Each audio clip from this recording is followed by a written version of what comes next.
En kijk ook, keurig in de maat.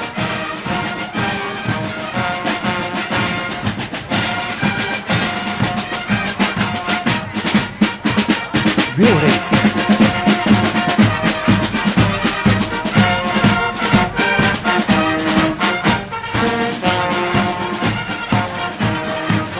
Keizerspaar en een koningspaar.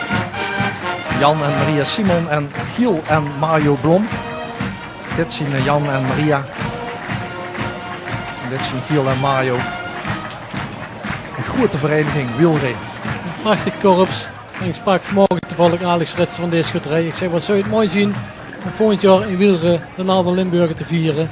Maar ja, dat zal de schutterij moeten bewijzen of ze dat ook kunnen waarmaken. En dat die brouwerie doen bij is, of wat was die een argument? Nee, gewoon, dat zou je het mooi zijn om in dat gebied, in die regio, een keer een OLS te organiseren. Er is dan lange tijd niet meer echt geweest, zo duidelijk. Dus